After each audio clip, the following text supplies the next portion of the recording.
বিশ্ব মানবতার মুক্তির দিশারি সর্বকালের সর্বশ্রেষ্ঠ মানব হযরত মুহাম্মদ সাল্লাল্লাহু আলাইহি ওয়াসাল্লামের পবিত্র ধারায় আগমন মানব ইতিহাসের সবচেয়ে মহিমান্বিত অধ্যায়। ১২ই রবিউল আউয়াল পবিত্র ঈদে মিলাদুন্নবী সাল্লাল্লাহু আলাইহি ওয়াসাল্লাম। এটি শুধু একটি দিন নয়, বরং পুরো মানবজাতির জন্য আল্লাহর অশেষ রহমতের বার্তা। ঘোর অন্ধকারের যুগে ধারায় আবির্ভূত হয়ে যিনি ছড়িয়ে দিয়েছিলেন আলোর বার্তা, পুরো মানবজাতির জন্য মহান আল্লাহর অশেষ রহমতের বার্তা নিয়ে আসে এই ঈদে মিলাদুন্নবী। পবিত্র কুরআনে আল্লাহ তাআলা রাসূল সাল্লাল্লাহু আলাইহি ওয়াসাল্লামকে ঘোষণা করেছেন সমগ্র সৃষ্টি জগতের জন্য রহমত হিসেবে।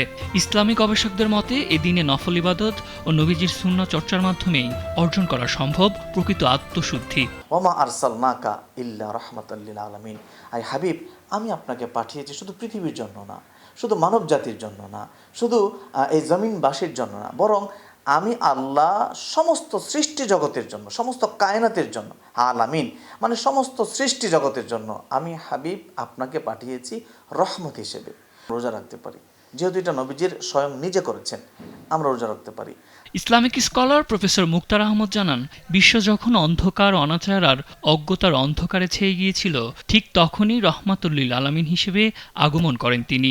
রাসূল সাল্লাল্লাহু আলাইহি ওয়াসাল্লাম তো এসেছেন, তিনি মানব জাতির মুক্তির জন্য এসেছেন, কারণ ওই সময়টাকে বলা হতো আইয়ামে জাহিলিয়া। ফলে মানবতা সেখানে ভুলুণ্ঠিত ছিল, ওহির আলো থেকে মানুষ বঞ্চিত ছিল, এই কারণে এটাকে জাহিলিয়াত বলা হতো। এই যে জাহিলিয়াতের অন্ধকার থেকে আলোর পথে নিয়ে আসার জন্য রাসূল সাল্লাল্লাহু আলাইহি ওয়াসাল্লাম এসেছেন। এ সময় তিনি আরও বলেন, বর্তমান সমাজে যে নৈতিক অবক্ষয়, অস্থিরতা আর বিশৃঙ্খলা, তা থেকে উত্তরণের একটাই পথ, রাসূল সাল্লাল্লাহু আলাইহি ওয়াসাল্লামের আদর্শ ধারণ। তার ক্ষমানীতি, সততা ও ন্যায় বিচার ধারণ করতে পারলে সমাজ পুরোপুরি বদলে যাবে বলেও মন্তব্য করেন তিনি। তাহলে রাসূল সাল্লামের মূল শিক্ষা হলো, বা তার আগমনের মূল উদ্দেশ্য হলো মানুষকে অন্ধকার থেকে আলোর পথে নিয়ে আসা। এখন যদি আপনি সমাজে দেখেন, ওই অন্ধকারগুলো কিন্তু এখনও আছে। এখন কি জুয়া নাই? এখন কি নারীর প্রতি অনাচার, অবিচার, অত্যাচার নাই? এখনও ধরুন সেই যুগে কন্যা সন্তানকে জীবন্ত হত্যা করা হতো, এটা বটে, কিন্তু এখন কি নারীদের উপর এরকম অবিচার চলে না? এখনও যৌতুকের নামে অথবা ধরুন নারী নির্যাতনের নামে মেয়েদেরকে তাদের সম্পত্তি থেকে বা উত্তরাধিকার থেকে, বোন থেকে তাদের উত্তরাধিকার থেকে বঞ্চিত করা হচ্ছে। এগুলো তো এখনও সমাজে চলছে। ফলে সেই কাজগুলো কিন্তু এখন আছে। তখনও সুদ ছিল, এখনও সুদ আছে।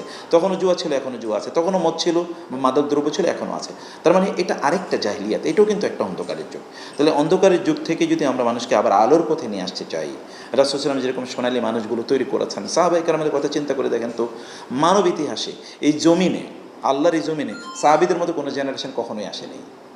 তাহলে এরকম জেনারেশন যদি আমরা এখনও তৈরি করতে চাই, রাসূল সাল্লাল্লাহু আলাইহি ওয়াসাল্লামের শিক্ষা আমাদের লাগবে। সে কারণে রাসূলুল্লাহ সাল্লাল্লাহু আলাইহি ওয়াসাল্লামের তার জন্মের মাস, এটা যেমন আমাদের কাছে একদিকে আনন্দের কথা, কিন্তু অন্যদিকে সেটা তো শিক্ষারও বিষয়। আনন্দ কখন হবে? যদি শিক্ষা ছাড়া তো আর কোনো আনন্দ নাই। মানে আমরা তো সেখান থেকে লিসন নিতে হবে, আমরা সেখানে আনন্দ ফুর্তি করার তো মৌলিক কিছু না।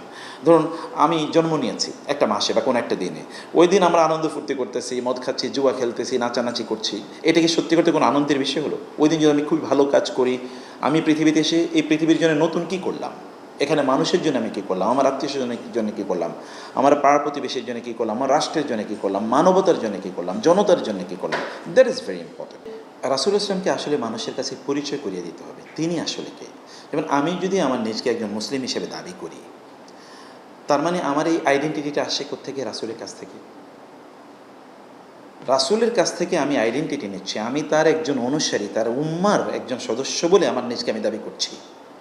অথচ তিনি যা নিষেধ করেছেন সেগুলো আমি সব দেদারসে করে যাচ্ছি। আচ্ছা ধরুন আমি পাবলিক কোনো ইউনিভার্সিটিতে পড়ি ফর এক্সাম্পল, কিন্তু আমি কোনো ক্লাস করি না, কোনো পরীক্ষায় অংশগ্রহণ করি না, সেখানে আমি কোনো ধরনের রুলস রেগুলেশন আমি মানি না, আমার কি ছাত্র তো থাকবে? কোনো দিন থাকবে না। তাহলে উম্মার সদস্য হয়ে, আমি মুসলিম হয়ে রাসূলের একটা আদেশও মানি না, অথবা একটা নিষেধও কি আমি শুনি না, তাহলে আমি কেমনি মুসলিম থাকি?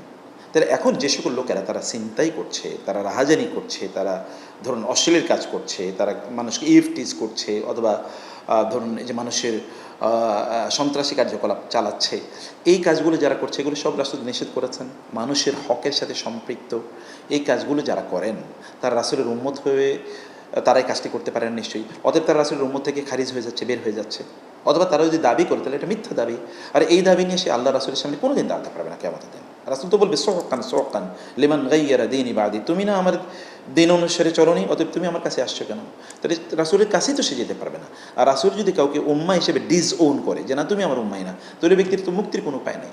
ঈদে মিলাদুন্নবী কেবল আনুষ্ঠানিকতায় সীমাবদ্ধ রাখার বিষয় নয়, মহানবীর প্রদর্শিত শান্তি, ইনসাফ ও বিশ্ব ভ্রাতৃত্বের বাণী নিজেদের জীবনে ধারণ করাই এদিনের মূল শিক্ষা।